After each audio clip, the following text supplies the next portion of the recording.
बऱ्याचशा घरामध्ये मुलं व्यवस्थित जेवतात, पण मुलांची तब्येत काही वाढत नाही. कितीही खाल्लं तरी तब्येत वाढत नाही. मग हे 2च चमचे पावडर देऊन बघा, तुमच्या मुलामध्ये खूप फरक जाणवतो. एका महिन्यामध्ये जर तुम्ही रेग्युलर दिलं तर एका महिन्यामध्ये बरोबर 5 किलो वजन वाढतं मुलांचं. तब्येत छान सुदृढ होते.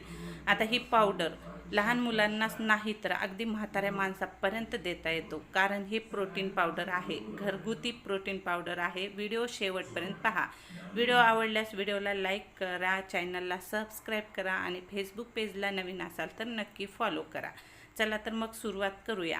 किती प्रमाण घेतलेलं आहे शेवटपर्यंत व्हिडिओ पाहिलं तर तुम्हाला समजून जाईल. पण हे एकदम घरगुती पावडर आहे, अजिबात बाहेरचं काहीही वापरलेलं नाही.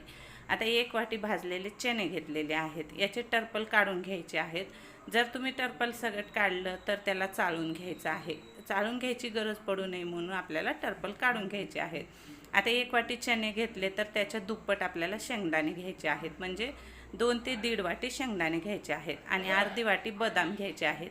काजू असेल तर काजू पण टाकू शकता, पण आपण हे 3च साहित्य वापरून मस्त प्रोटीन पावडर बनवणार आहोत.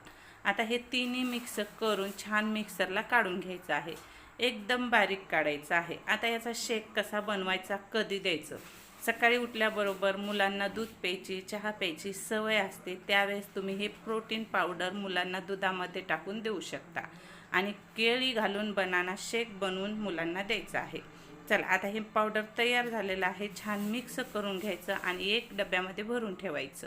हे महिनाभर खराब होत नाही. 1 महिना या पावडरला काहीही होत नाही. रोज 2च चमचे द्यायचा आहे आणि मुलामध्ये फरक जाणून घ्यायचा आहे. मुलांच्या तल्लख बुद्धीसाठी सुद्धा खूप उपयोगी आहे. चला शेक बनवूया. मिक्सरचं भांडं घेतलेलं आहे, त्यामध्ये 1 ग्लास भरून दूध घातलेलं आहे. आता यामध्ये 2 केळी घालायच्या आहेत आणि गोडासाठी तुम्ही यामध्ये मध वापरू शकता. मध नसेल तर साखर किंवा गूळसुद्धा वापरू शकता. त्यानंतर आपण घरगुती बनवलेलं प्रोटीन पावडर आहे ना, ते 2 चमचे घालायचं आहे आणि छान याला मिक्स करून घ्यायचं आहे. आता यामध्ये गोडासाठी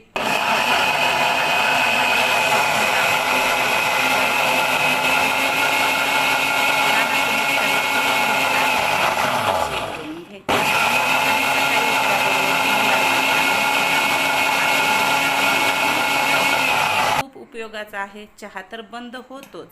चहानं खूप नुकसान होतं शरीराचं आणि यानं खूप शरीराला फायदा होतो.